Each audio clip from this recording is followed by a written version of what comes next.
آکادمی هلاکویی.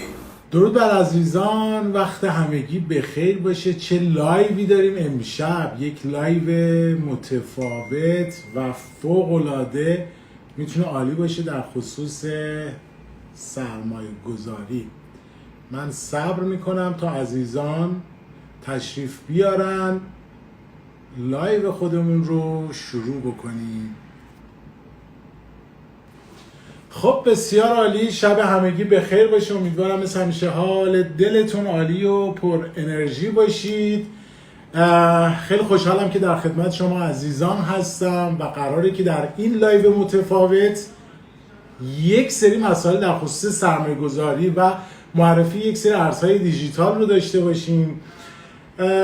حدود این لایو ما سعی میکنم که کمتر از 60 دقیقه باشه، چون محدودیت داریم. قاعدتا باید یه لایو جدید بگذاریم، پس سعی میکنم که تمامی مطالبی که دارم در 60 دقیقه آماده که هستن اونها رو ارائه بکنم و یک سری ارزهایی که در هفته جاری میتونیم اونها رو برای سرمایه گذاری بهشون فکر بکنیم رو معرفی بکنیم. خدمت رو عرض کنم که قطعا دوستانی که با من همراه هستن میدونن که اگر بخواهن سرمایه گذاری بکنن قطعا و بدون شک باید شخصیت سرمایه گذار داشته باشن. خب ما یک سری دوره‌های آموزشی رایگان گذاشتیم برای یک سری عزیزان در خصوص اینکه از کجا متوجه بشیم که شخصیت سرمایه گذار داریم یا نداریم، که اگر عزیزانی هنوز در این دوره رایگان شرکت نکردن میتونن به سایت آکادمی برن و دوره رایگان شخصیت سرمایه گذار رو اونجا ببینن. یک تستی هستش و تا جلسه اولش این بود که ما تست ها رو گذاشتیم و خب خیلی از عزیزان حل کردن و مشخص شد که در چه لولی هستن. من هنوز جلسه این که حالا هر کسی یک پوینتی رو گرفت در خصوصی صحبت کنم هنوز هیچ فیلمی رو ارائه نکردم، ولی پیشنهاد میکنم که حتما این تست رو کار بکنید. قطعا اون پوینتی که برای دوره شخصیت سرمایه گذاری خودتون میتونید معرفی بکنید یا مشخص بکنید قطعا خیلی میتونه به شما کمک بکنه. دوستان عزیزم، قرار امشب در خصوص ارزهای دیجیتال صحبت بکنیم. قبل از اون ما میخوایم یک سری نکات سرمایه گذاری رو در خودمون تقویت بکنیم که خدایی نکرده به هیچ عنوان تحت هیچ شرایطی هیچ مشکلی برای سرمایه ما به وجود نیاد. دوستان عزیزم، ما یک سری انسان‌های موفقی داریم در دنیا که انسان‌هایی هستن که از لحاظ مالی بسیار موفقن. وقتی که وارد شخصیت اونها میشیم یک سری آمارهایی وجود داره. انسان‌های معمولی و انسان‌های موفق در موارد مالی. انسان‌های معمولی کسانی هستند که وقتی که پول به دست میارن 40% اون رو برای نیازهای روزمره خودشون استفاده میکنن. 40%. 55% دیگه شون رو دوست دارن چیزهایی که بهش فکر میکنن رو خرید بکنن. دوست دارن گوشی آیفون داشته باشن، دوست دارن کفش مارکدار نایک بپوشن، چه میدونن لباسهای شیک بپوشن و چنین افرادی که در حال حاضر وجود دارن فقط و فقط 5% از درآمد خودشون رو سرمایه گذاری میکنن. جالبه. ولی طبق این آمار آدم هایی که موفقیت مالی دارن افرادی هستن که 35% 25 تا 35% پول خودشون و درآمد خودشون رو برای نیازهای زندگی خودشون تعریف کردن و بعد از اون 10% رو میرن چه میدونم تمرکز میکنن روی گوشی آیفون یا لباسهای مارکدار و هر چیز دیگه‌ای و از اون طرف بیشترین درصد از درآمدهای خودشون رو سرمایه گذاری میکنن و از سودی که از سرمایه خودشون به دست میارن شروع میکنن به خرید نیازهایی که دارن، مثل آیفون، مثل چه میدونم لباسهای مارکدار، ماشین خوب. و افراد موفق هیچ وقت و به هیچ عنوان و تحت هیچ شرایطی درآمد خودشون رو به هیچ عنوان نیازهایی که در روزمره خودشون هستش و نیازهایی که میتونه لاکچری باشه یا هر چیز دیگر رو از طریق سود سرمایه گذاری وارد میکنن. پس اینجا متوجه شدیم که انسانهای معمولی با انسانهای موفق در اینه که بیشترین درآمد خودشون رو سعی میکنن که هوشمندانه سرمایه گذاری بکنن.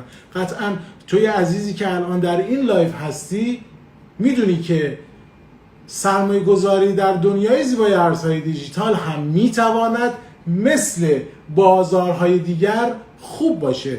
قطعا قبلا صحبت کردیم پر ریسکای خودش رو داره، ولی قطعا وقتی که کسی که الان در این لایف هستش تمایل داره در مورد ارزهای دیجیتال بیشتر بمونه و سرمایه گذاری بکنه. نمیخوایم امشب در خصوص مدیریت سرمایه صحبت کنیم که پول قرض نکنید یا این موارد. دوستانی که با من همراه هستن اینا رو کامل شنیدن. قراره که موارد مهمتری رو امشب در موردش بپردازیم. یکی از سرمایه‌گذارای موفق دنیا آقای وارن بافته که ایشون یک شخصیت بسیار متفاوتی رو برای سرمایه‌گذاری داره. منی که قراره یک سرمایه‌گذار موفق باشم برای خودم باید یک الگویی رو داشته باشم که اگر بتونم اون الگوها رو برای خودم مشخص بکنم، الگوها رو شناسایی بکنم، وقتی رفتارشون شخصیتشون رو بدونم، اتفاقی که میفته چی هستش؟ اتفاقی که میفته این هستش که میتونم و میدونم بر اساس شخصیتش رفتارهایی که انجام میده الگو برداری بکنم برای خودم. آقای وارن بافت یکی از بزرگان هستن. در ایران سرمایه گذار موفق کم نداریم. من موقعی که در یک سمیناری بودم در ایران، یک سرمایه‌گذار موفق که واقعا موفق بوده و از طریق رانت، نمیدونم از آقازادگی بودنش یا هر چیز دیگه موفق نشده و از طریق هوش مالی که داشته تونسته موفق شده باشه، ازش سوال کردم که آقای ایکس یک نکته به من بگو که من بتونم روی اون بیشتر تمرکز کنم برای موفقیت مالی. من اون موقع انتظار داشتم هر چیز رو به من بگه غیر از یک جمله خیلی خوب که من از اون روز تصمیم گرفتم و اون کار رو انجام دادم. گفت تحت هیچ شرایطی اگر در ایران بودی وام نگیر و اگر در خارج از کشور بودی کردیت نگیر. من از دوستانی که در دوره اون رایگان سکوی پرتاب زندگی نامه من رو دیده باشن، که دوستانی که ندیدن پیشنهاد میکنم دوره رایگان سکوی پرتاب رو در آکادمی ببینن. اصلا من شروع کارم با وام گرفتن بود. من عاشق وام بودم. وام گرفتن یکی از اولویت‌های کاری من بود در موقعی که جوان بودیم، ولی از روزی که این آقا به من گفت تا این لحظه به هیچ عنوان وام نگرفتم و واقعا نتیجه اون رو دارم الان میبینم. خیلی موقع‌ها مشکل مالی داشتم و سمتش نرفتم. حالا کاری نداریم، میخوام اینو بهتون بگم وقتی که شما یک الگوی موفق داشته باشی برای خودت، یک رو انتخاب بکنی، زندگی نامه اون رو بدونی، قطعاً و بدون شک ناخواسته جملات خوبی که از اون میگیری و داستان‌هایی که در مورد اون میخونی آروم آروم توی تو شکل میگیره. من 3 تا شخصیتی که از آقای وارن بافت بود رو نوشتم که برای شما دوستان بگم که یکی از چیزهایی که جالبه که من مورد 1 نوشتم که وارن بافت میداند در چه کاری ماهر است و در چه کاری نیست. سر این جمله میشه ساعتها صحبت کرد. اگه تو قراره که سرمایه گذاری بکنی در دنیای زیبای ارزهای دیجیتال، چقدر آشنایی داری؟ اگر منتظر این که هلاکویی بهت 5 تا ارز رو بگه و اونها رو سرمایه گذاری بکنی در کیف پولت قرار بدی، من پیشنهاد میکنم این کار رو نکن. سعی بکن در دنیای زیبای ارزهای دیجیتال دانش خودت رو از ارزهای دیجیتال بیشتر بکنی. آقای وارن بافت میگه که میداند در چه کارهایی ماهر است و در چه کارهایی ماهر نیست. اگر از من بپرسن من دیگه حفظم. من میدونم که هیچ علاقه‌ای به آشپزی ندارم، کارهای خونه ندارم، چه میدونم کارهای فنی هیچ علاقه‌ای ندارم که هیچ ماهر هم نیستم، ولی در یک بخش هایی که ماهر هستم، آشنا هستم و مهمتر از همه علاقه دارم، روی اونها زوم میکنم. مورد اول از آقای وارن بافت.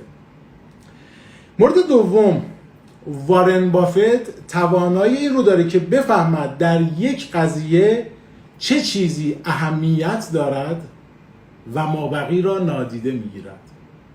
چقدر این جمله زیباست. اگر به من میگن که روی ارزهای مثلا ارز دیجیتال اتریوم سرمایه گذاری بکن،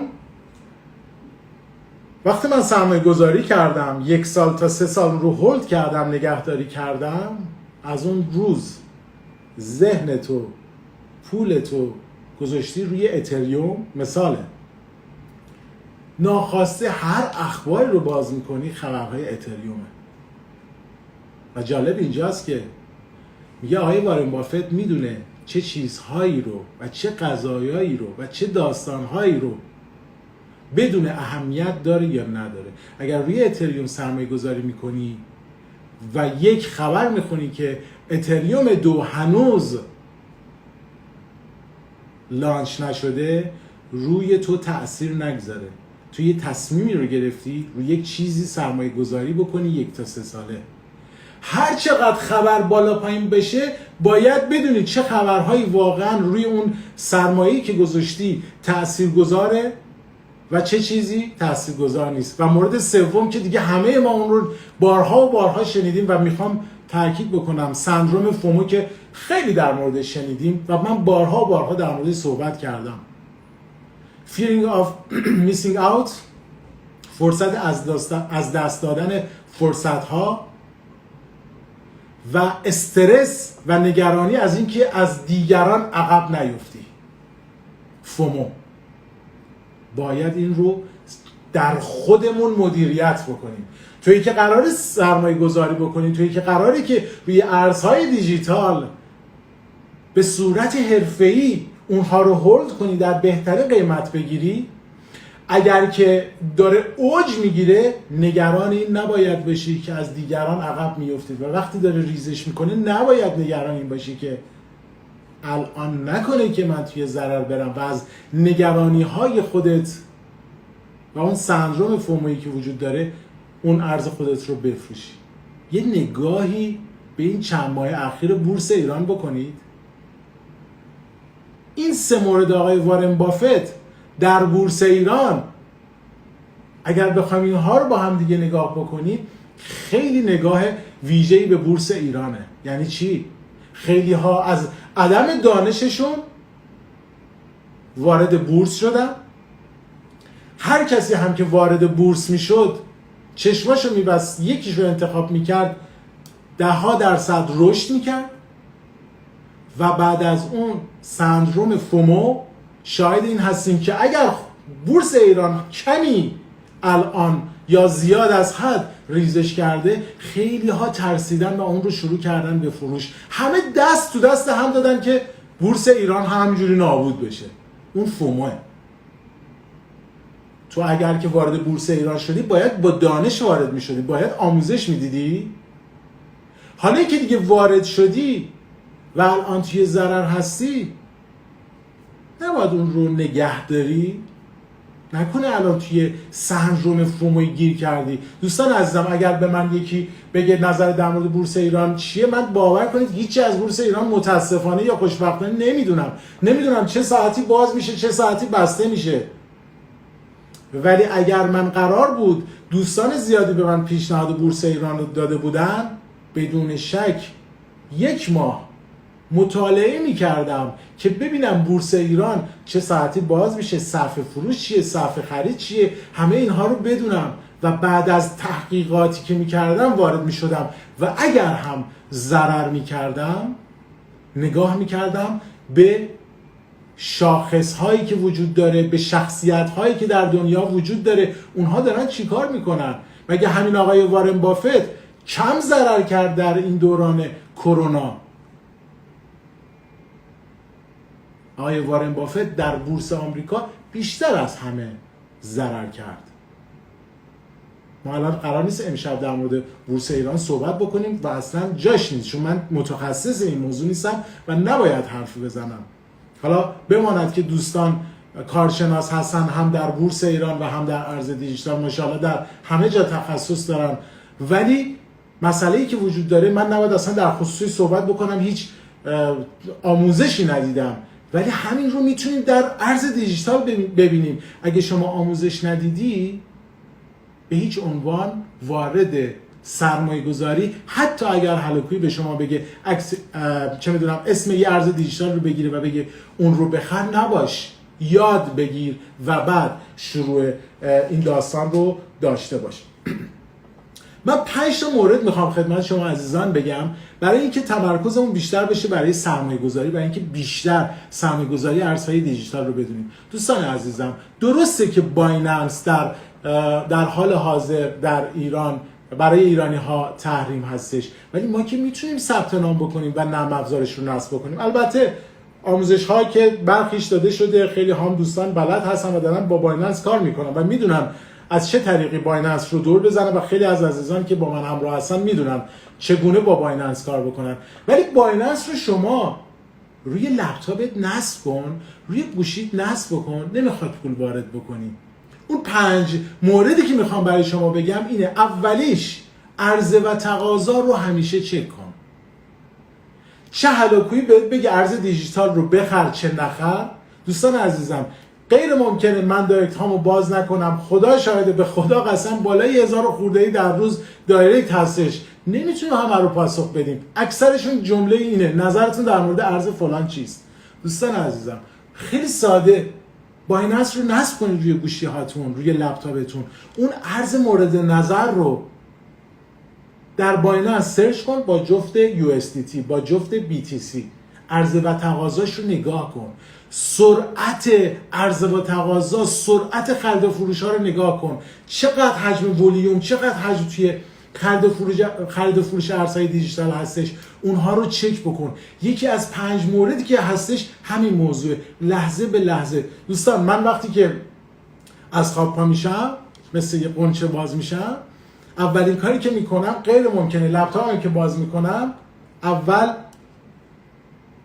بایننسم رو باز کردم، دوم 5 دقیقه اینستاگرام، اصلا برنامه صبحام که وقتی از خواب پا میشم چشام اینجوری مشخصه، بایننس رو که باز میکنم قیمت ها رو چک میکنم به یک سری دلایلی که بحث فنیه، نمیخوام چیزی که سرمایه گذاری کردم رو نگاه کنم، نه، مسئله فنی و ولیوم این چیزهاست. ولی غیر ممکنه من روی ارزهایی که فیوریت کردم، استارشون کردم، ستاره دارشون کردم، جزء لیست خودم هستن، حجم و فروش و ولیوم اونها رو صبح به صبح چک نکنم. پس اولین مورد یاد بگیرید خرید و فروش و حجم ولیوم لحظه‌ای رو همیشه چک بکنید، خیلی تاثیر داره. مورد دوم که میتونه مهم باشه، حالا قبل از که مورد دوم رو خدمت شما بگم، هفته گذشته در هفته جاری که بود، هفته جاری که من میگم از شنبه یک شنبه که شروع میشه، نه، از دوشنبه‌ای که در اینجایی که هستم شروع میشه رو دارم بهتون میگم.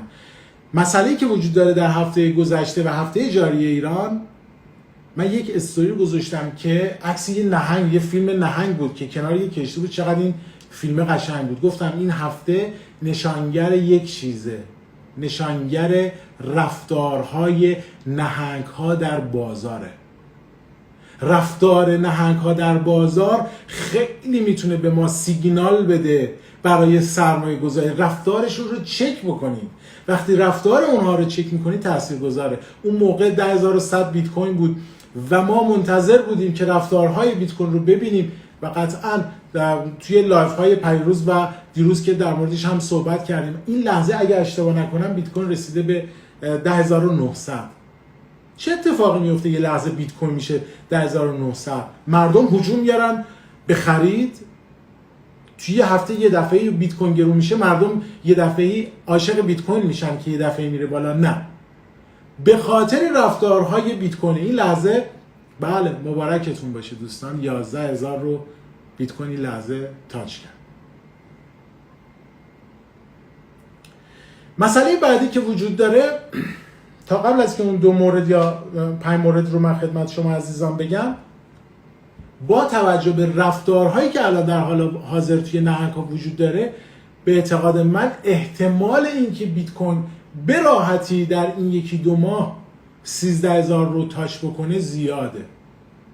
ما از کجا میفهمیم؟ همش که تحلیل بیت کوین همیشه تحلیل فاندامنتال روش جواب نمیده. ارزهای دیجیتال یا آلت کوین ها خبرهای فاندامنتال خیلی روشون جواب میده، ولی بیت کوین کمپانی نیست که بگیم که یه کمپانیه که همین الان معاونش گفته که ما قراره که این کارو بکنیم که یه لحظه بره بالا. رفتارهای نهنگ‌ها میتونن توی این بازار بسیار بسیار تاثیرگذار باشن و اگر همین رفتارها ادامه دار باشه بدون شک ما 12000 رو خیلی راحت تاچ میکنه و به 13000 دلار میرسه اگر ما همچنان این نهنگ‌ها رو ببینیم.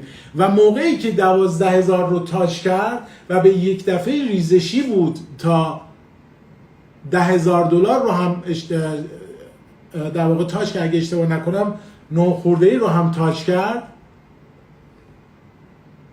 بهترین موقع مافیای نهنگ بود. انقدر اومد پایین، بهترین موقع بود که بشکن بزنن و بیت کوین ها رو در اون قیمت بخرن. به همین دلیله که ما این رفتارها، ما مانیتور داریم اینجا، لحظه به لحظه بچه‌ها فقط دارن رفتارها رو چک میکنن برای نهنگ‌ها و بر اساس اون دارن سیگنال در کلوپ مالی میدن. یکی از مواردی که وجود داره همین مسئله هستش.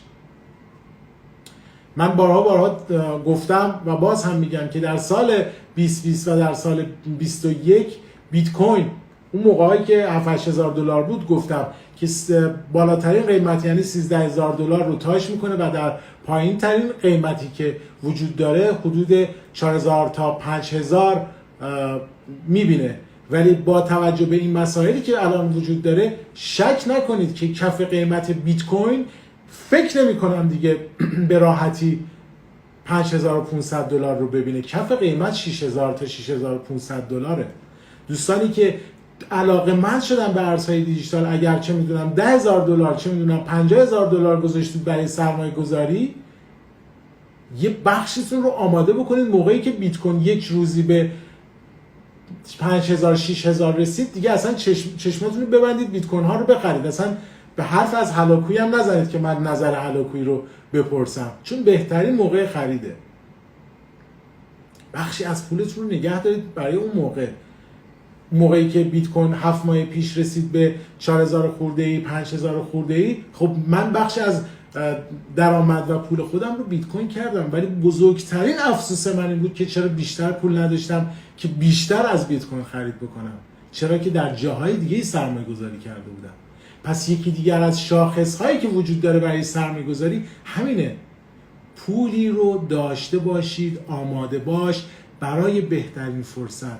من همیشه مثال شکارچی رو زدم که وقتی یک شکارچی برای شکار توی جنگل میره و چه میدونم 20 تا گلوله داره، تمام 20 تا گلوله خودش رو برای شکار از دست نمیده، 5 تا دونش رو نگه میداره برای اینکه شاید یه شکار توپل خوشگل ماه چه میدونم خوشگل بتونه داشته باشه.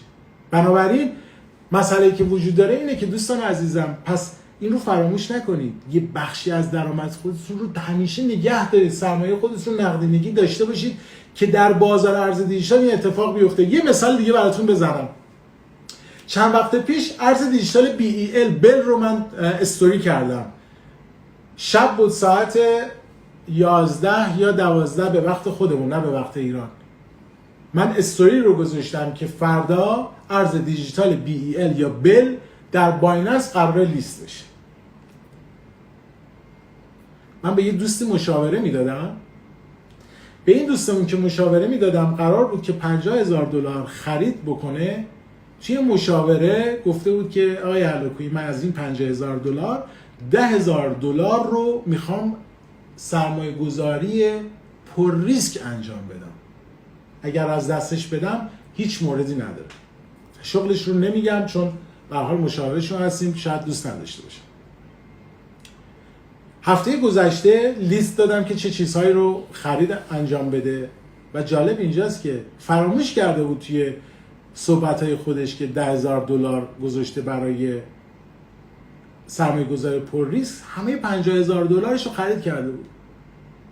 اون شب بهش پیام دادم تویی که دوست داری سرمایه گذاری پر ریسک بکنی، ارز دیجیتال بل الان موقعشه، خریدتو بکن. ساعت 4 صبح واتساپ پیام داده های علاقی عذرخواهی میکنم یادم رفت، من تمام $50,000 رو طبق صحبتایی که شما گفتید خرید کردم. ارز دیجیتال بل ساعت 12 لانچ شد در بایننس و با قیمت $5 یا $7 حضور ذهن ندارم استارت زد تا به قیمت $19 جهشی شد. حدود 1000% رشد در کمتر از چند ساعت. میدونید توی دایرکت هم چه چیزهایی من میدیدم؟ استوری رو دوستان که دنبالم میکردن میدونن، نوشته بودم بهترین ورود برای قیمت ارز دیجیتال بل 0.303 و بدترین قیمت که میتونه های ریسک باشه 0.307 های ریسکه با جفت بیت کوین. صبح دایرکت هامو چک کردم، میدونید چه اتفاقی افتاده بود؟ عزیزانی پیام داده بودن که آقای هراکویی شما که گفتی با 3 نقطه فلان شروع بکنیم، این که با قیمت $5 شروع شده که.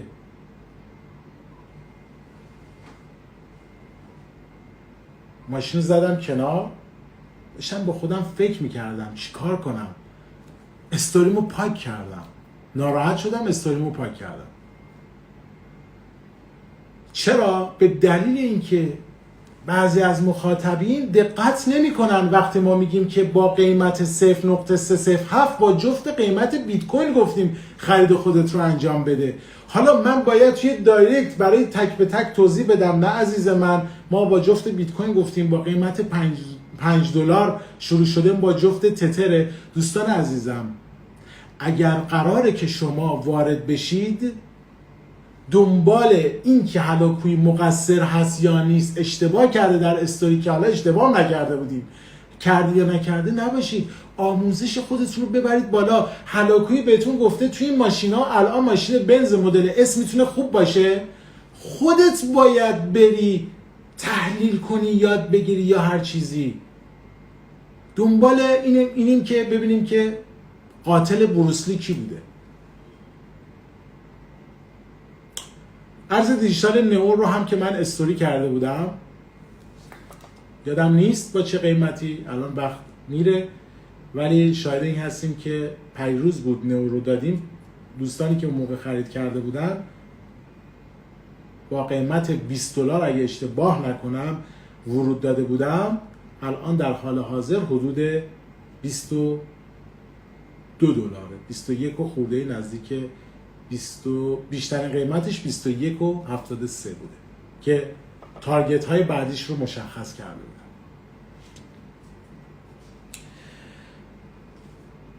پنج رو من نوشته بودم براتون بگم تا بریم موارد دیگه. در مورد BEL هم صحبت کردیم، میخوام در مورد شناسایی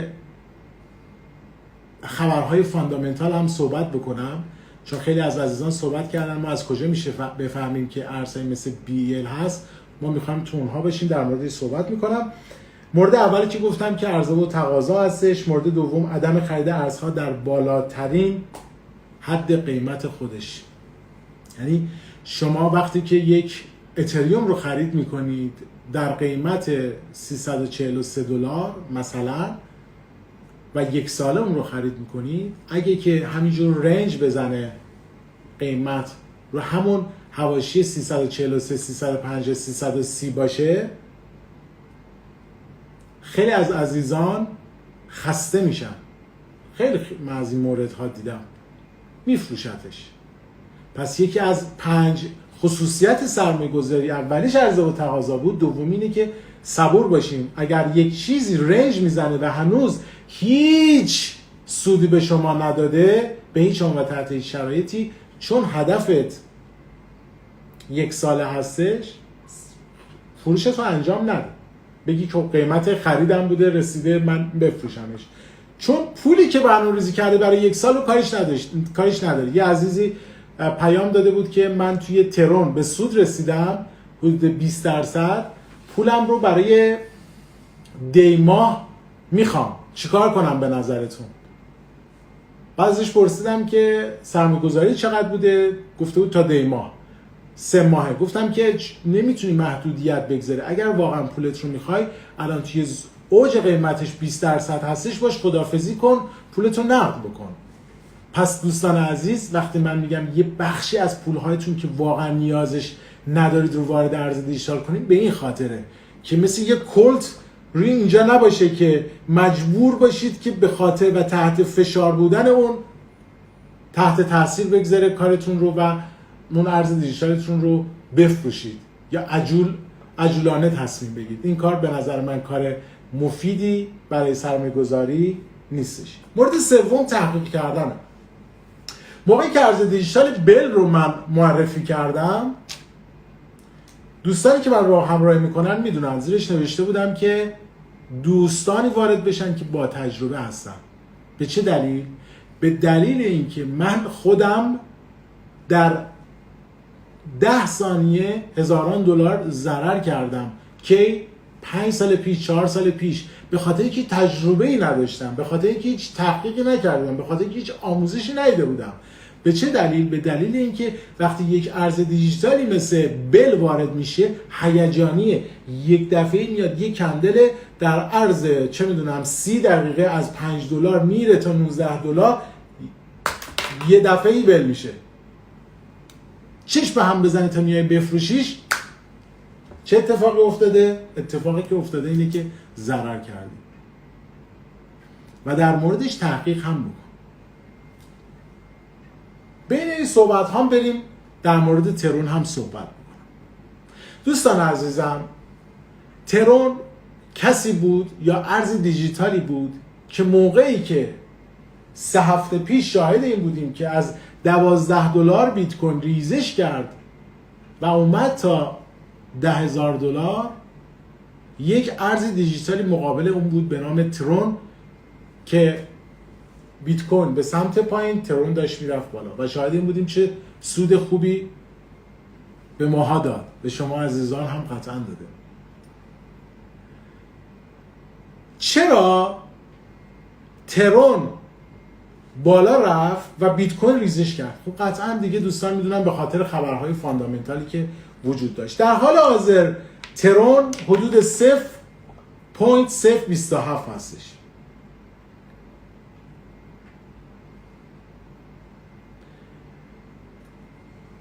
جواب دوستانی که میگن روی ترون ما الان سرمایه گذاری بکنیم یا نه، دوستان عزیزم، به اعتقاد من، نظر شخصی منه، به اعتقاد من، نظر شخصی منه، با توجه به تحلیل هایی که من دارم در حال حاضر میبینم، بیت کوین احتمال کمی ریزش رو داره و بهترین نقطه برای خرید در قیمت 0.018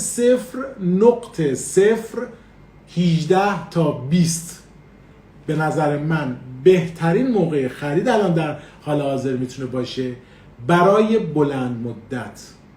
پس دوستان اگر میخوان روی ترون سرمایه گذاری بکنن، به اعتقاد من کمی صبور باشن، چون ترون احتمال اینکه یک صعودی خیلی خوبی داشته و یک قیمت اصلاح داشته باشه و پایین بیاد، حالا تا حدود 23 شاید باید داشته باشه رو داره، الان 27.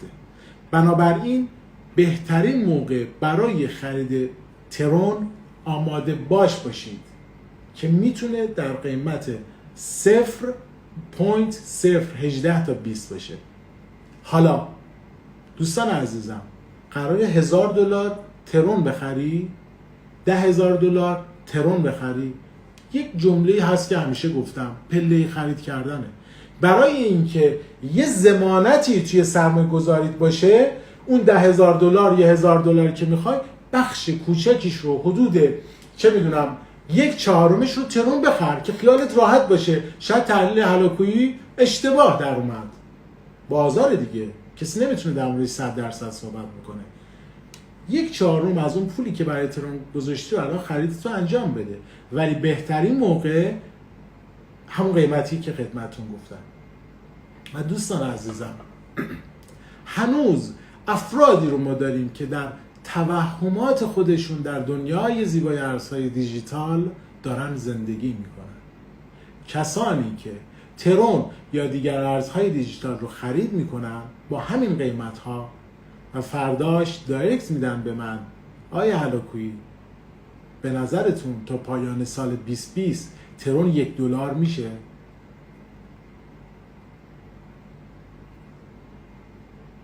یه موقع است یه کسی چیزی رو نمیدونه سوال میپرسه، منم وظیفه دارم پاسخ بدم.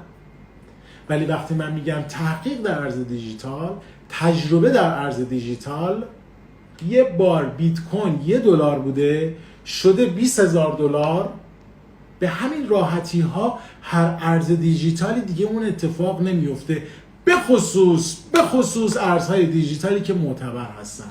یه ولی داره مثل YFE دیفای، اونم اصلا نوشتم که در موردش صحبت بکنم. یک سری ارزهای دیجیتال هستن که در ادامه در موردش صحبت خواهم کرد که دوستان عزیزم یکم رویایی هم فکر نکنیم. اگر قراره تو دنیای ارز دیجیتال سرمایه گذاری بکن.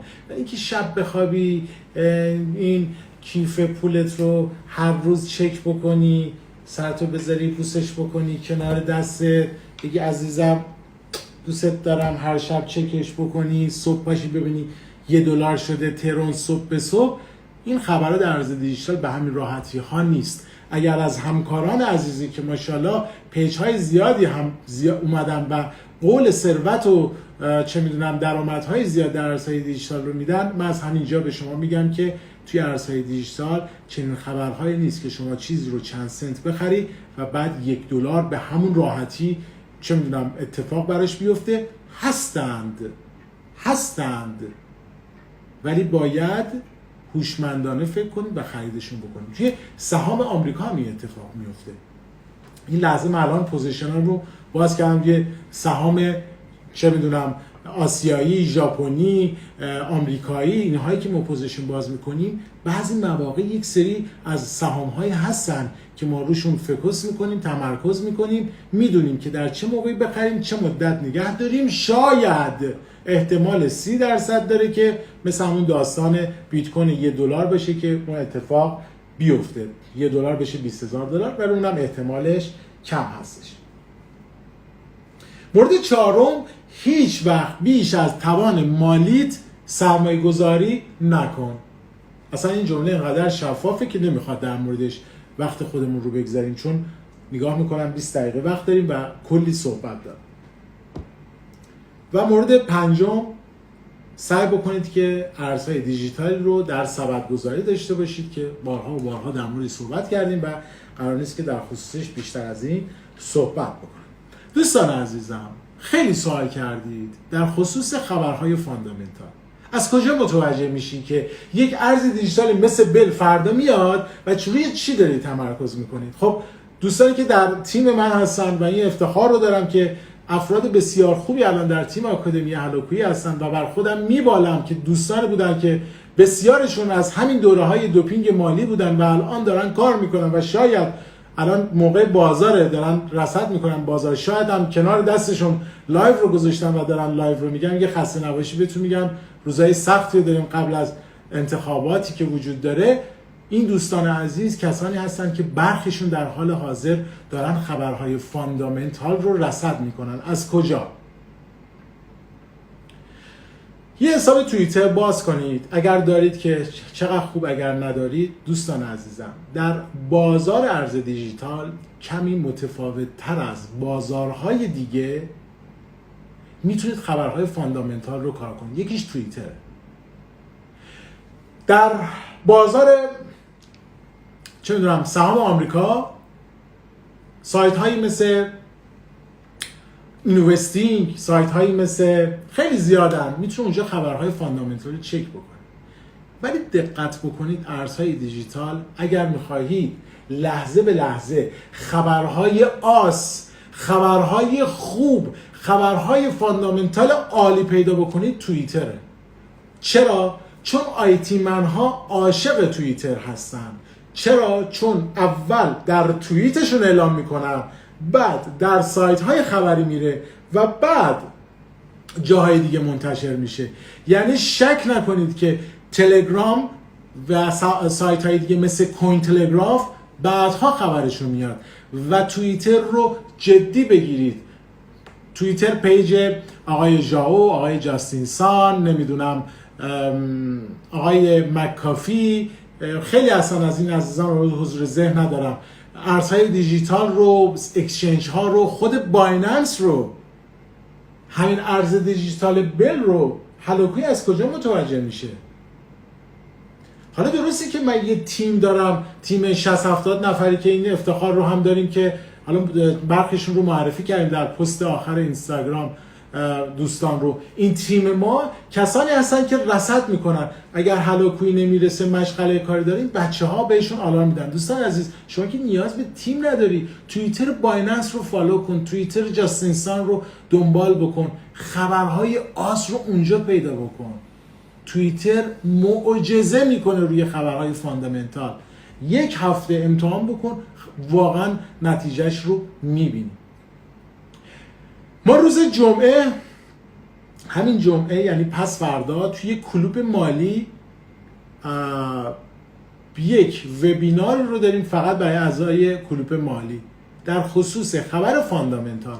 میخوام نیم ساعت تا 3 رو، البته نیم ساعت های من نیم ساعته، شاید تا 1 ساعت هم طول بکشه، نیم ساعت تا 1 ساعت توی کلوب مالیمون روز جمعه یک وبینار رو داریم برای همین خبرهای فاندامنتال. چجوری خبرهای فاندامنتال رو پیدا بکنیم، ابزارها رو من در خصوصش صحبت میکنم.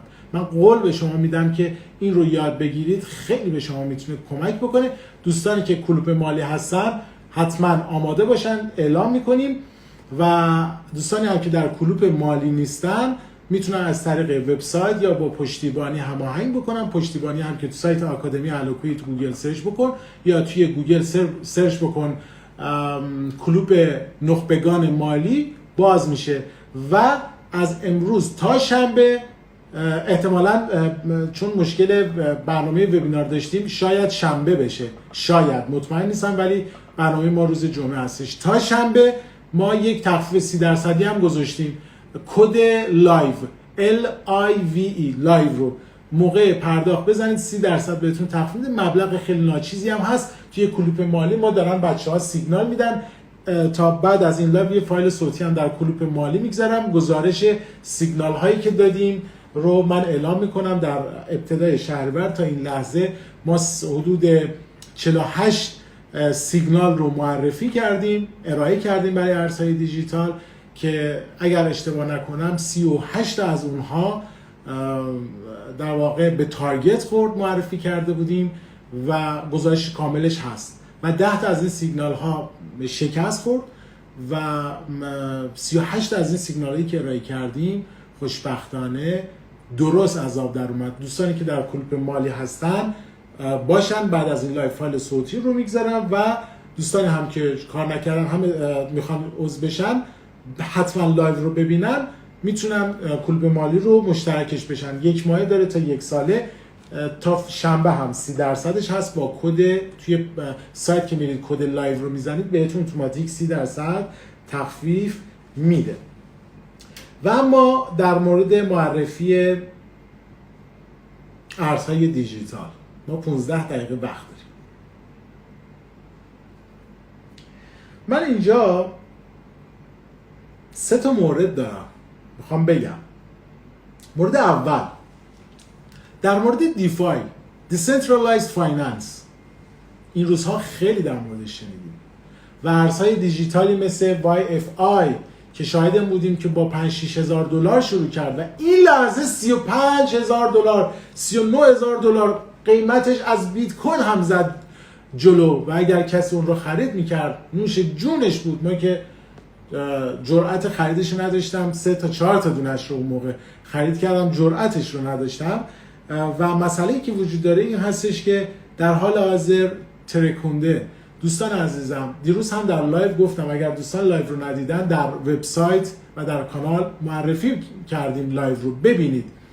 دیفای Decentralized Finance چیزی که جدیداً خیلی در بازارهای عرصه دیجیتال اسمش رو میشنویم و صداهای بزرگ و مثل بمب داره همینجور بوم بوم بوم بوم توی لیست عرصه دیجیتالی صداش رو داریم میشنویم و مسئله‌ای که وجود داره این هستش که به اعتقاد من میتونه آینده رو متحول بکنه، ولی آروم آروم کلاهبرداری‌های زیادی میشه. اسم نمیارم، یکی از ارزهای دیجیتال بسیار بسیار معتبر، اسم نمیارم، که امروز پیام دادم به اون ارز دیجیتال نمایندهشون، به من هنوز این لحظه پاسخ خیر ندادن که گفتم آیا این خبر مستنده، هنوز جواب رو به من ندادن. این بوده که 2 میلیون دلار ناپدید شده از اون ارز دیجیتال خیلی خیلی معتبر که یکی از توکن های دیفای بوده که من استعلام گرفتم از این ارز دیجیتال که هنوز میدونم فردا پاسخ میدن، چون دیر جواب میدن، که اگر چنین چیزی باشه خیلی میتونه خطرناک باشه. همونجور که دیفای میتونه مثبت باشه در عرصه دیجیتال، میتونه خطرناک باشه و باید با تجربه و آموزش‌های خیلی قوی وارد عرصه دیجیتال که مثل دیفای هستن وارد بشین. پس مراقب باشید دوستان عزیزم. موقعی که آقای ساتوشی ناکاموتو یا خانومش یا گروهش یا هر کسی که بیت کوین رو خلق و ایجاد کرد، یکی از دلایلی که اسمش معرفی نشد این بود که میخواست که هیچ واسطه‌ای نباشه. اگر اسم خودش رو میگفت قطعا و بدون شک خودش هم پس بود و تاثیرگذار بود. برای همین بود که اسم اون گروه یا اسم اون آقا یا خانوم نبود، ولی هیچ وقت فکرشون نمی‌کردن که 10 سال بعد Decentralized Finance یا دیفای بیاد و یک ارز دیجیتالی بیاد که از قیمت ارز دیجیتال بیت کوین بالاتر بره و اون YFI بود که در حال حاضر می‌بینیم که قیمتش این لحظه که با شما دارم صحبت می‌کنم، اگر هولم نکنید 34760 دلار، 10% ریزشی. جالبه. وقتی شما میخوای سرمایه گذاری بکنی یه کوتاه مدت داری، یه میانه مدت داری، یه بلند مدت داری. کوتاه مدت من نوشتم اینجا از 1 روز تا 3 ماه، میانه مدت از 3 ماه تا 6 ماه و بلند مدت از 1 سال تا 3 ساله. قبل از اینکه بخوای سرمایه گذاری بکنی حواست رو جمع بکن، تصمیم بگیر میخوای میانه مدت باشه یا میخوای بلند مدت باشه. اگر میخوای کوتاه مدت باشه علمت رو بیشتر بکن، تجرباتت بیشتر کن، باید ترید بکنی. ولی اگر که میخوای میانه مدت و بلند مدت باشه کیف پول خودت رو آماده بکن. کیف پول تمام موارد امنیتی و بارها گفتیم، اونجا میتونی کار خودت رو انجام بدیم. بریم برای معرفی ارزهای دیجیتال. 11 دقیقه وقت داریم. دوستان عزیزم فراموش نکنید که این لحظه که دارم با شما صحبت میکنم متاسفانه قیمت تتر حدود 27500 تومان هستش و فراموش نکن که اگه قراره که در دنیای زیبای ارزهای دیجیتال سرمایه گذاری بکنی، ایرانی ها 2 تا ریسک دارن. ریسک اولش اینه که تومانشون رو تبدیل بکنن به دلار یا تتر و از اون طرف تتر خودشون رو تبدیل بکنن به بیت کوین یا هر چیز دیگری. بنابراین اگر شما سرمایه گذاری میکنید چند روز دیگه اگر انتخابات بشه، اگر که آقای X یا آقای Y بخواهن چندان مذاکره بکنن یا هر موارد دیگری، آیا آمادگی این رو داری که قیمت دلاری که سرمایه گذاری کردی در 27500 تومان بشه 14000 تومان و یا بالعکس بشه 30000 تومان؟ بنابراین یکی از ریسک هایی که شما داری همین مسئله قیمت تومان به دلاره. اون رو دقت بیشتری بکنید، با علم و آموزش بیشتری روی اون سرمایه گذاری بکنید. باید بدونید میانه مدت بشه یا بلند مدت. دوستان عزیزم ما 5 تا کانال تلگرام داریم. این ارزهای دیجیتال رو الان معرفی میکنم، این لایو ذخیره میشه. این 5 تا کانال رو دنبال بکنید. خبرهای فاندامنتال لحظه به لحظه رو تو ایران نداریم به اندازه ما. اگر کسی هست بره به پشتیبانی بگه یه سایتی هست قوی تر از شما داره لحظه به لحظه میگه. خبر فوری ارز دیجیتال در تلگرام، خبر فوری سهام آمریکا، کانال نخبگان ارز دیجیتال، کانال کافه ترید و کانال آکادمی هلاکویی اونجا هستش. توی گوگل به انگلیسی بزنید توی تلگرام آکادمی هلاکویی HALKOEI بزنید، 5 تا کانال اونجا معرفی شده است. خب دوستان عزیزم، هفته‌ای که در اون هستیم ارزهای دیجیتال رو باید بیشتر مد نظر داشته باشیم. اتریوم تا ماهای دیگه، شاید کمتر از 1 ماه دیگه، اتریوم 2 قراره بیاد. هنوز مشخص نکردن. اتریوم 2 اگر بیاد میتونه یک جنجال رو به پا بکنه. از اون طرف رقبای زیادی رو داره در قراردادهای هوشمند، در دیفای و دیگر مواردی که وجود داره. اگر سال گذشته قرار بود اتریوم 2 بیاد، رقیب آنچنان نداشت، ولی در حال حاضر اتریوم رقبای بسیار سرسختی داره و از اون طرف خیلی ها ترون رو نادیده میگرفتن، ولی الان داره بلاکچین ترون برای قراردادهای هوشمند قوی و قوی تر میشه. این رو نمیگم که الان روی ترون سرمایه گذاری بکنید، ولی ترون آینده داره. اتریوم 2 اگر بیاد بدون شک تأثیر قیمت بسیار بسیار زیادی رو داره. در حال حاضر اتریوم این لحظه که من دارم با شما صحبت میکنم $368. اگر یک روزی بیت کوین قیمت تاریخی خودش رو بشکنه و به $20,000 برسه، شک نکنید این لایو ذخیره میشه. اتریوم به راحتی قیمت 1000 تا $1,500 رو به راحتی میبینه و قبل از اون اگر بیت کوین به $20,000 هم نرسه، اتریوم 2 تأثیر به سزایی داره. پس یکی از اون چیزهایی که ما باید جدیش بگیریم اتریومه. مورد بعدی چین لینک هستش. دوستان عزیزم، چین لینک شاهد این بودیم که در 3 ماه گذشته اتفاقای عجیب و غریبی افتاد. از قیمت $4 در 3 ماه گذشته در اوج قیمت خودش، یعنی حدود $19 رسید و در حال حاضر این لحظه که دارم با شما صحبت میکنم چین لینک رسیده به $10. یک سقوط و یا بهتر بگم اصلاح قیمتی خورده که میتونه باز هم برای سرمایه گذاری مناسب باشه.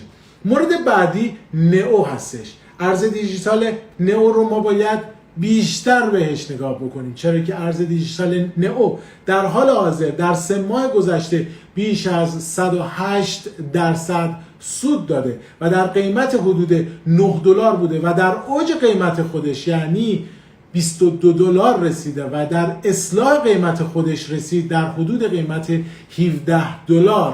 و دوستان عزیزم، میتونه برای بلند مدت نئو خوب باشه، ولی توی پرانتز بگم اگه قراره $1,000 بخری برای نئو، پیشنهاد من این هستش که برای نئو به صورت پله‌ای خرید بکنی، چرا که احتمال این رو داره شاید تا $15 رو هم به خودش ببینه از لحاظ تحلیل‌های تکنیکالی که وجود داره. دوستانی که در کانال کلوب مالی هستن فراموش نکنن که در کلوب مالی ما یک تحلیل رو از بیت کوین گذاشتیم. حتما فکر کنم بچه‌ها گذاشتن، ولی چون الان دارن سیگنال های سهامای بین‌المللی رو میدن یکم رفته بالاتر، ولی امروز در خصوصش منتشر کردن.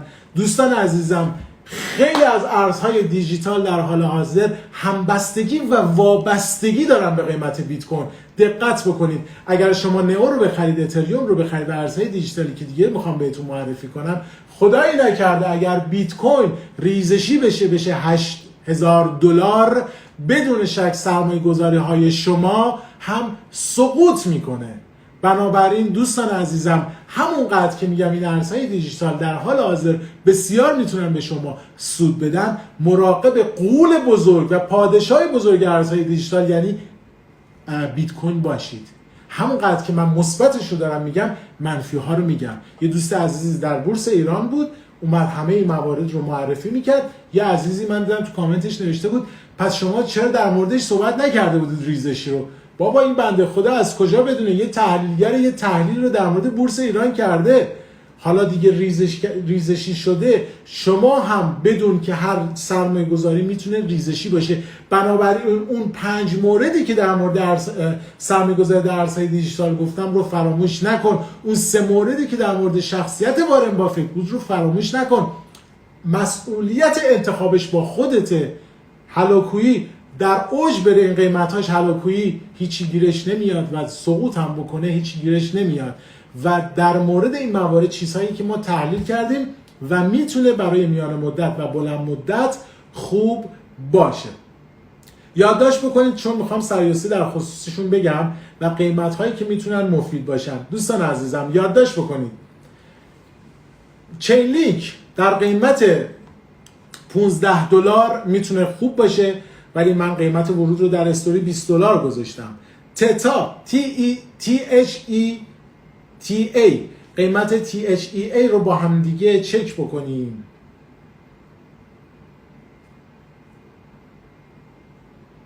هولم نکنید، میدونم وقت کمه. در حال حاضر قیمتش نیم سنته و بهترین موقع خرید دوستان عزیزم در قیمت اون الان که 5 سنته در قیمت 3.5 سنت تا 4 سنت میتونه قیمت خوب برای ورود باشه. ولی این مواردی که به شما میگم، شما اگر باز هم میگم $1000 قرار خرید بکنید، از اون $1000 یک بخشیش رو الان برای ضامن بودن و ضمانت کارتون خرید بکنید و اون رو پله‌ای انجام بدید. دوستان وقت بسیار کمه، 3 دقیقه وقت داریم. من فکر کنم یک بار دیگه لایو رو بگذارم. 3 دقیقه وقت داریم. من این لایو رو ذخیره‌اش بکنم و بعد بیام 76 تا سوال اومده، چه جالب، ذخیره‌اش بکنم و دوباره میام. شاید اگر انرژی بود که هست یه پرسش و پاسخی هم بذاریم، دوستان بیان چند تا سوال، نه همه رو، یه چند تا رو من پاسخ بدم.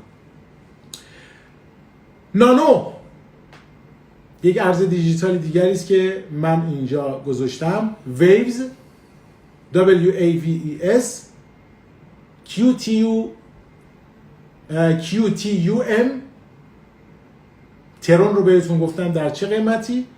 آیکون یا ICX، ویچین و کاردانو رو خیلی جدی بگیرید. یعنی ویچین و کاردانو رو خیلی جدی بگیرید.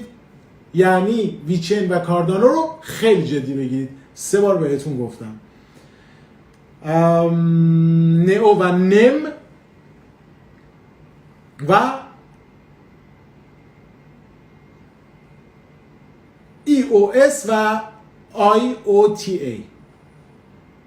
من اینا رو میگم تو کانال بچه‌ها براتون بذارم با قیمت‌های الانش بگذارم. دوستان عزیز و همکاران عزیزم که در تیم هستن لطف کنید با من پیام بدید، من بهتون اینا رو که معرفی کردم دوستان توی کانال ها بگذارید که دوستان عزیز ببینن.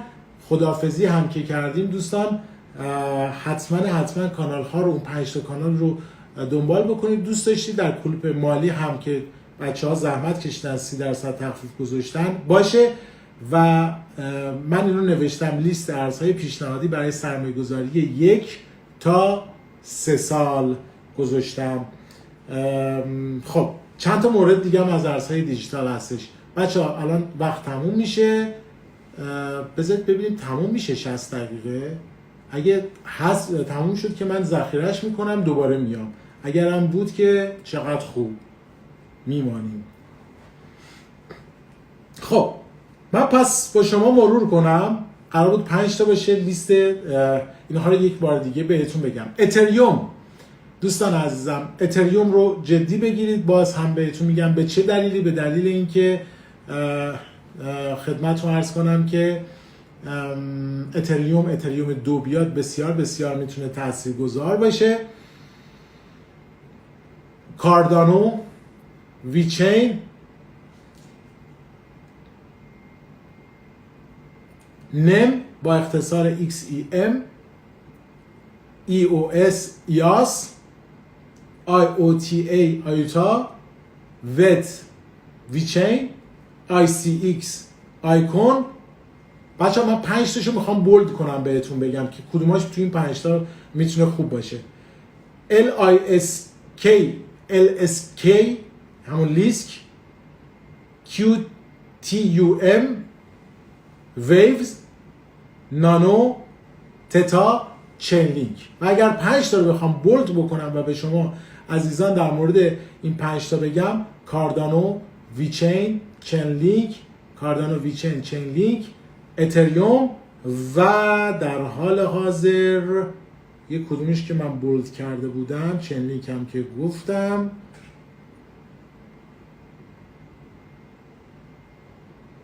نئو هستش. خب این 5 تا موردی بود که بود، قطع نشد ظاهرا. چقدر خوب. بریم برای پرسش و پاسخ. بذارید دوست خوبمون سریع بچه ها پیام دادن که چیکار بکنیم، معرفی کنیم در کانال. اوکی، من بهتون میگم بچه ها براتون میفرستم، باید قیمت ها رو در بیارید و بگذارید. خب توی کانال ها فراموش نکنید که باشید.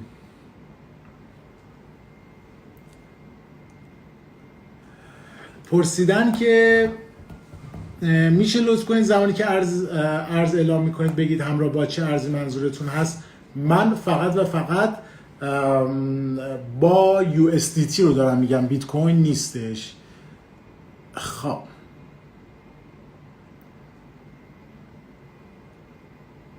متشکرم، مرسی، ممنون از شما.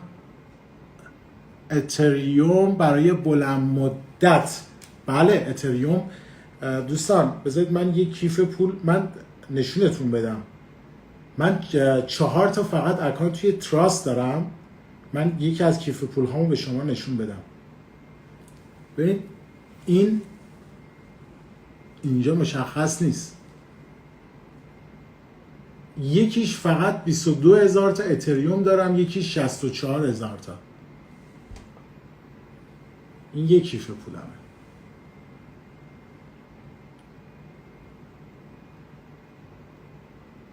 خب حالا تو وریفیکیشنش کردم.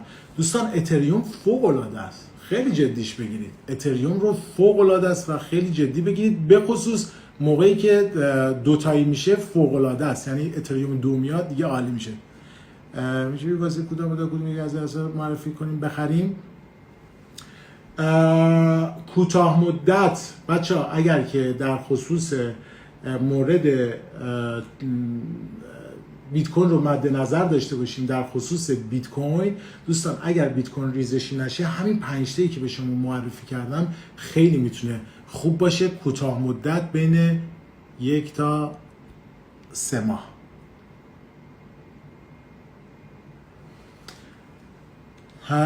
دوست عزیز پرسیدن از چه پلتفرمی برای خرید و فروش استفاده کنیم در خارج از ایران.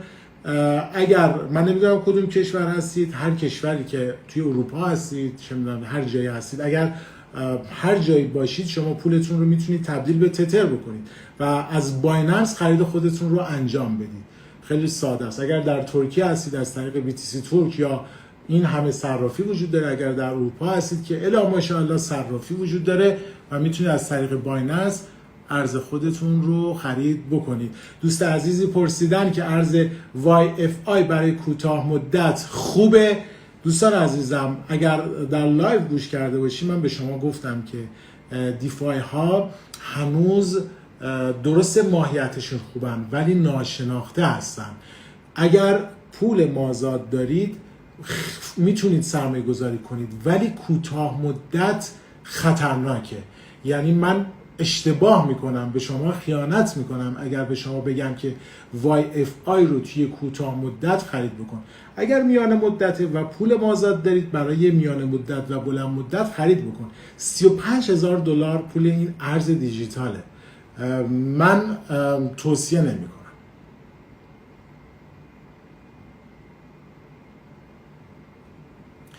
دوست عزیزی فرستادن که صرافه ایران با 30 میلیون اختلاف قیمت در ارز میفروشن. من فکر کنم شما یک مورد رو فکر کنم متوجه نشدید که خیلی این اشتباهی که خیلی از عزیزان در ایران میکنن. دوستان عزیزم، اگر قیمت بیت کوین الان 11,000 دلاره و قیمت دلار در ایران 26,000 تومنه، این دوستان کاری که انجام میدن 11,000 تومن رو ضرب در 26,000 تومن قیمت دلار میکنن، میشه 286 میلیون. فکر کنم دوستمون این مسئله رو دارن.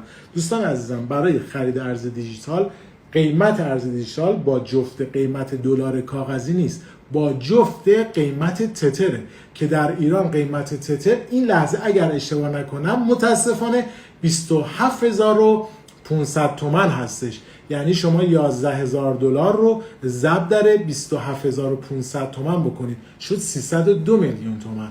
بنابراین برای همینه که شما این حس رو و برداشت رو کرد، چون خیلی قیمتش رو با دلار میگذارن.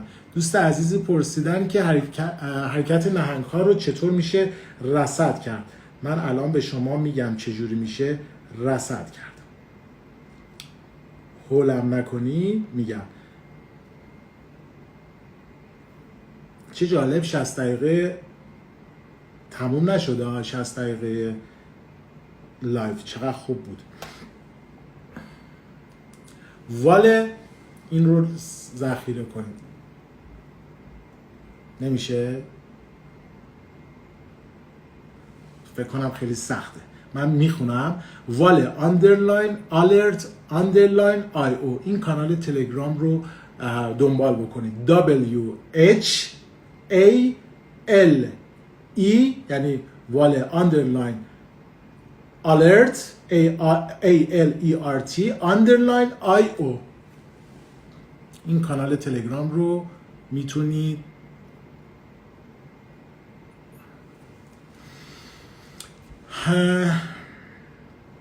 ویچن میگن اذیت میکنه. حالا منم اذیتش میکنم، دعواش میکنم. صبر کنید. ویچن در 3 ماه گذشته، در 1 ماه گذشته 36% ریزشی بوده، در 3 ماه گذشته 44%. ویچین به اعتقاد من بهترین قیمت خریدش روی قیمت 0.010 یا 209. در حال حاضر قیمت ویچین این لحظه که داریم صحبت میکنیم 0.12 هستش. اگه شما خرید کردی برای بلند مدت نگهش دار، ولی اگر که هنوز خرید نکردی همون به صورت پله‌ای الان میتونه بسیار بسیار خوب باشه. چه سوالی پرسیدن ایشون.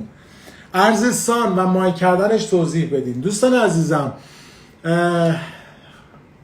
دوستانی که در تیم ما هستن، در تیم محتوا هستن، یه زحمت بکشن در کانال تلگرام در خصوص فیلم آموزشی ماین کردن ارز سان رو حتما بگذارن. من به بچه ها گفتم نگران نباشید. من الان بگم به بچه ها که همین الان بگذارن فیلم آموزشی رو تهیه کنیم. بچه ها اگه آکادمی رو ببینید، من اینجا نوشتم فیلم ماین سان، براشون نوشتم، میذارم براتون توی کانال که شما ببین. توی کانال تلگرام میگذارم، توی کانال اگه اشتباه نکنم تو کانال آکادمی نمیگذارن ها، توی اون دیگر کانال ها میذارن. خب 2 ساعت اونجا باشم، از همه مطالبتون یاد بگیرم، 1-2 ساعت قشنگ کار بلد باشم. دوره نخبگان ارز دیجیتال رو ببینید.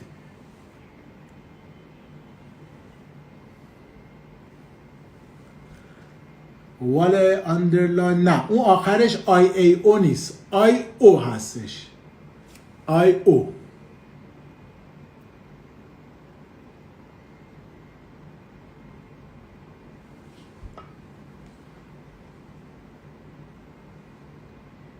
وضعیت کاردانو رو چجوری پیش بینی میکنید؟ من روی خبرهای فاندامنتالش دارم الان در واقع میگم خدمتون، رو خبرهای فاندامنتال.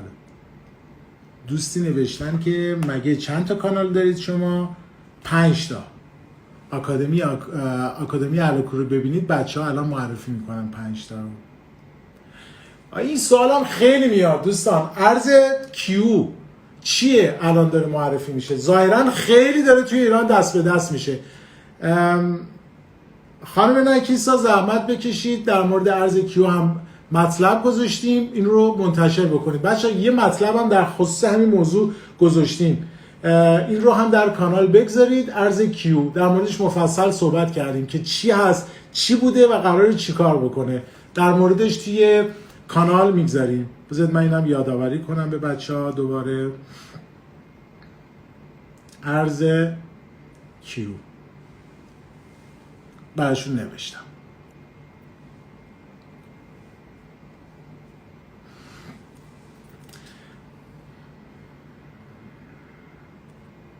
من چرا موافق باشم؟ خدا، من کیم؟ خدا. خدمت رو عرض کنم بگیرید و اصلا دست نزنیم.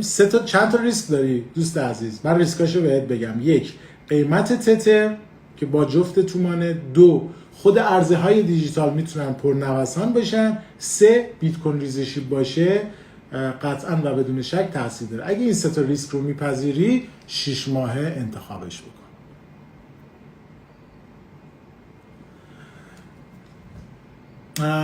دوستان پرسن چه بروکر خوبه؟ تشریف برید تو سایت آکادمی، توی منوهای بالا از طریق لپتاپ برید راحت تره. یه جا نوشتیم انتخاب بروکر، اونجا بروکرها رو معرفی کردیم. سام نوشتن که ارز خوبیه به نظرتون بلند مدت؟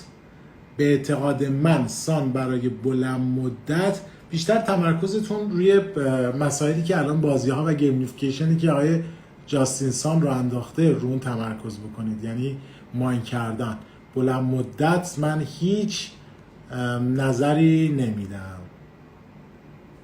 وای چه سوال بدی پرسیدم. نوشتن که دوره شرکت بکنم وام بگیرم. دوست عزیزم به هیچ عنوان تحت هیچ شرایطی وام نگیر. اگر میخوای وارد بشی توی خرید توی ارزهای دیجیتال، نمیتونی یک دوره رو خرید بکنی، به نظر من به هیچ عنوان تحت هیچ شرایطی این کار رو انجام نده، به هیچ عنوان. چون ارزهای دیجیتال برای دوستانی هستش که پول مازاد دارن. دوست عزیزی سوال کرده که در مورد ارز دیجیتال هیچی نمیدونم، از کجا شروع کنم؟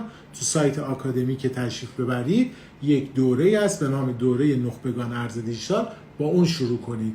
نمیخواین خرید بکنید از هالوکوی خرید نکنید، در گوگل کلی مطالب آموزشی هست، از اونها استفاده بکنید. هدف من فروش دوره نیست. من از اول لایو ندیدم. سیو میکنید؟ اگر سیو بشه به روی چشم، ولی بعضی موقع میدونید که سیو خود چیز سیوش نمیکنه. دوستمون کی بود؟ اینستاگرام. دوستی نوشتن که کی دوباره منتظر صعود ترون باشیم. خدمت رو عرض کنم که به اعتقاد من منتظر باشید تا خبرهای فاندامنتال بعدی آقای جاستین سان.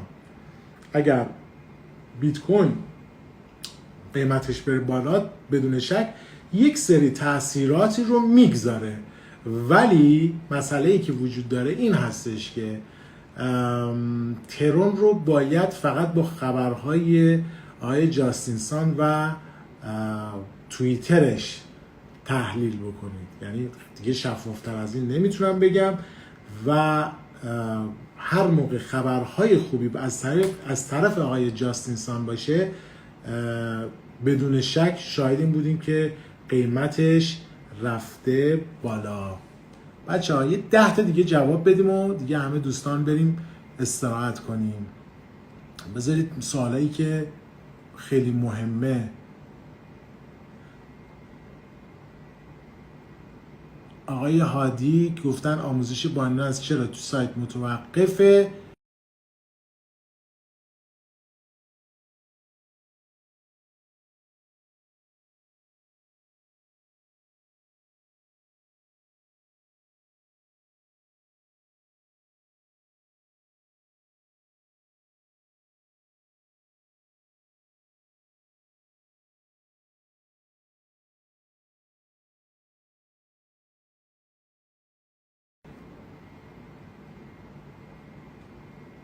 بچه‌ها من دیروز در مورد این مسئله صحبت کردم. این جمله‌ای که نوشتن، این جمله ها میاد توی لایو؟ آره میاد. خبر پخش شده مبنی بر اینکه مدیر عامل بایننس با سارقین همدسته. درسته، صحت داره که ازش شکایت شده. دوستان عزیزم چه فرقی به حال من و شما میکنه؟ من اینجوری سوال بکنم. الان میلیون ها دلار، شاید هم میلیاردها دلار، آره میلیاردها دلار الان در این اکسچنج ها وجود داره، دارن کارشون رو میکنن. حالا اینکه صحت داره، ما یه چیز داریم به نام فیک نیوز، خبرها. این چیزی که شما میگی به نظر من تأثیری نمیذاره روی سیستم من و شما که بگیم که حالا چون این سارق فلانه. یه سوال ازتون دارم، چقدر شما در مورد ایران خودرو چیز میشنوید و چند نفر من و شما الان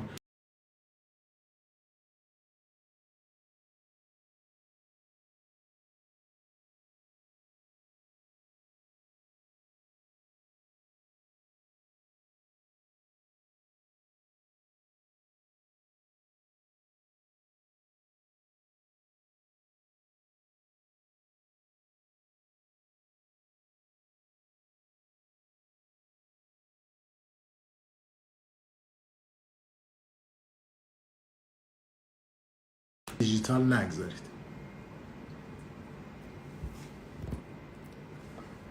مخلصیم. چی بگم؟ شما خودت کار درست ما رو خوب میبینی.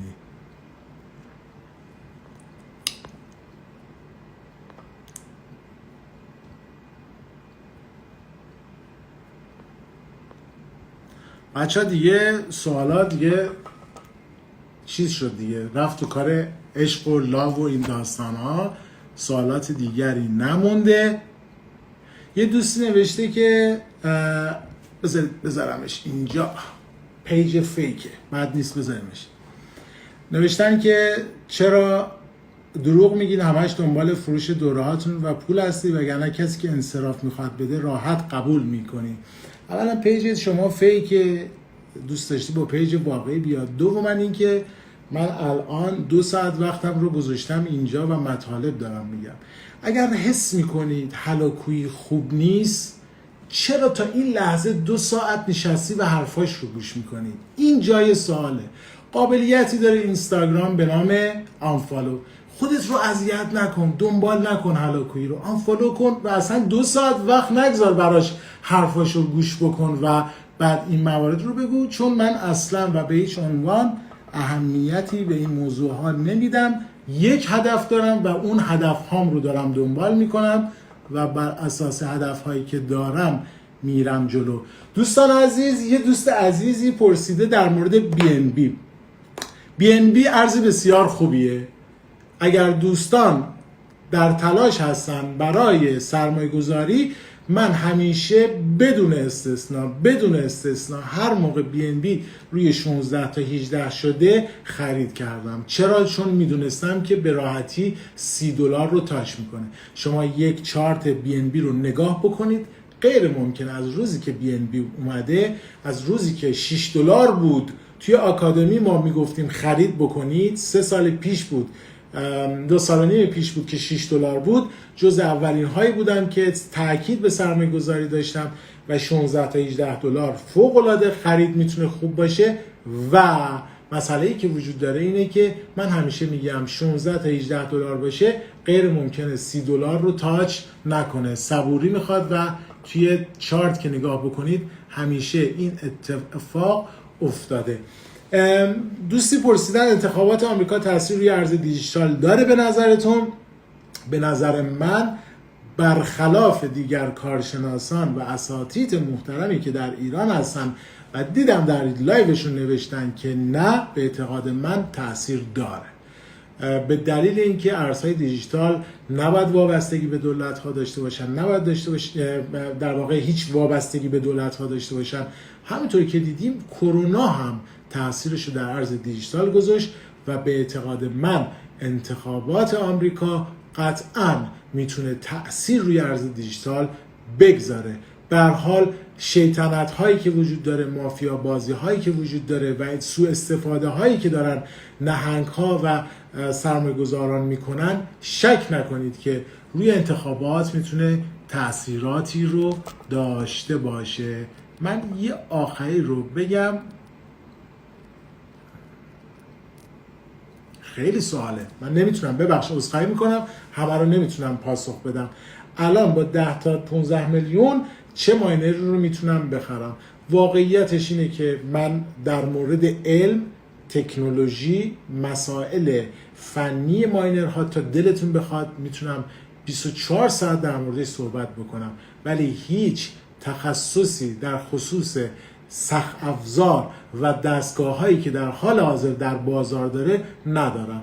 یک نفر رو میخواد که 6 دنگ تمرکز کنه، بیاد مثل کامپیوترهایی که پنتیوم 2 و 3 بود و یادتون باشه رم چی بود و فلان، این داستان ها میومد خودش رو آپدیت میکرد و قیمت توی بازار میداد. واقعیتش من به هیچ عنوان هیچ تخصصی روی سخت افزارها و مدل هایی که جدید داره در بازار همینجور ارائه میشه تمرکز ندارم و هیچ علاقه هم واقعیتش نداشتم، ولی تا دلتون بخواد کلی میتونم در موردش صحبت بکنم. خیلی سوال شد، 3 تا دیگه جواب بدیم دیگه کافیه.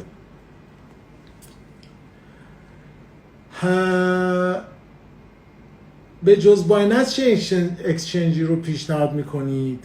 در حال حاضر به نظر من بایننس. من هیچ اکسچنجی رو در واقع معرفی نمی کنم، چون بسیاری از اینهایی که الان در حال حاضر هستن شیطنت میکنن در خرید و فروش و خیلی از کاربرها متوجه نمیشن. یعنی اکسچنج هایی که در دنیا هستن و رتبه 20 به بعد دارن که در ایران هم خیلی ها کاربر دارن، میدونن که شیطنت در موقع خرید و فروش زیاد شده و خیلی پیام در این خصوص میاد و من به غیر از بایننس هیچی رو به شما پیشنهاد نمی کنم. راههایی وجود داره که بتونید از بایننس استفاده بکنید و یک خبر به شما بگم که اگر یک روزی خدای نکرد بایننس شما رو بس، میتونید که بهش بگید که من نمیدونستم و دارایی شما رو برمیگردونه. بایننس انقدر معتبر هستش که این کار رو میکنه. دوست عزیزی در مورد کیف پول گفت. دوست عزیزم برید در بیوی پیج من توی قسمت هایلایت در قسمت کیف پول ها اونجا صحبت کردم. کیف پول نرم افزاری به اعتقاد من چیزی که من دارم استفاده میکنم و بیشترین دارایی من داخل اون هستش در حال حاضر تراسته، بعد از اون اینفینیتو هستش و اگر سخت افزاری میخواین کول والت هم در ایران بچهای ما الان فکر کنم 3 تا 4 تاش موجوده در سایت. اگر دوستان میخوان خرید بکنن و نیاز دارن در سایت میتونن با قیمت دلار فکر کنم 24,000 تومان 25,000 تومان خرید خودشون رو انجام بدن.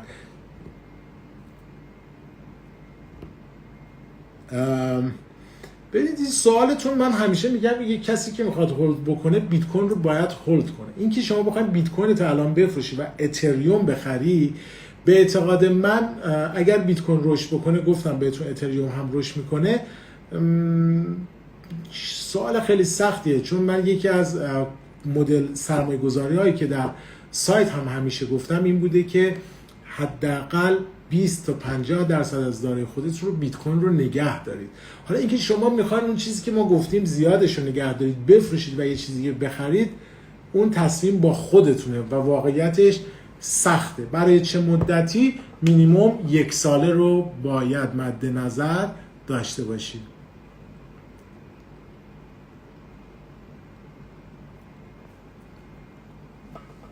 دوستان خیلی سواله، من چند تا مورد دیگه رو بهتون بگم و خداحافظی بکنم.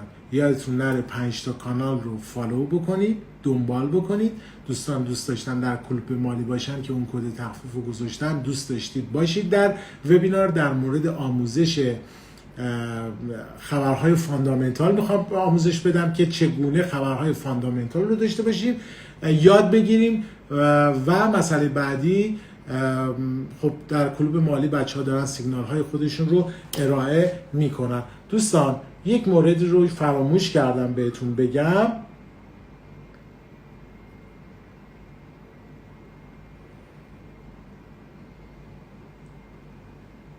هولم نکنید لطفا. انقدر پیام واتساپ اومده که یوهو کجا بود؟ گرافیک. خب بچه دوستانی که در کلوب مالی هستن، این گزارشی که طراحی کردن بچه های ما از برآیند سیگنال هایی که ما در حال حاضر داریم. اون مربع هایی که میبینید سیگنال هایی که ما معرفی کردیم ضرر شده، 1 2 3 4 5 6 7 8 9 10 11 12 تا از 48 تا، مابقیش به سود رسیده.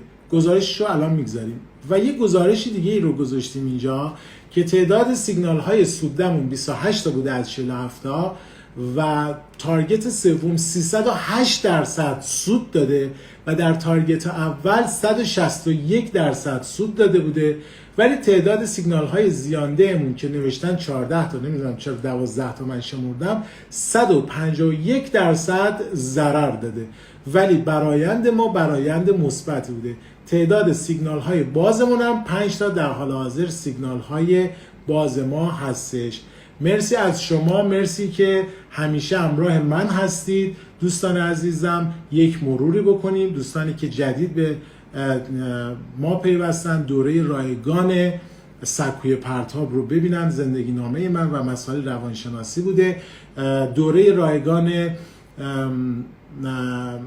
دوره رایگان شخصیت سرمایه گذار رایگان هستش. تست شخصیت سرمایه گذار حتما اون رو ببینید و فراموشتون نشه که کلوب مالی هم که روز جمعه شنبه در مورد آموزش خبرهای فاندامنتال رو میخوام آموزش بدم که از چه طریقی میتونید با اون ارزهای دیجیتال خودتون رو خرید بکنید و سعی میکنم این پرسش و پاسخ رو وقتم رو خالی بگذارم و هفته یک بار برای شما عزیزان داشته باشم. مرسی از همتون، متشکرم که تا این لحظه موندین. شب همگی بخیر. خدا کنه که این لایو ذخیره بشه. خدا نگهدار. لحظه به لحظه ما را در شبکه‌های اجتماعی دنبال کنید.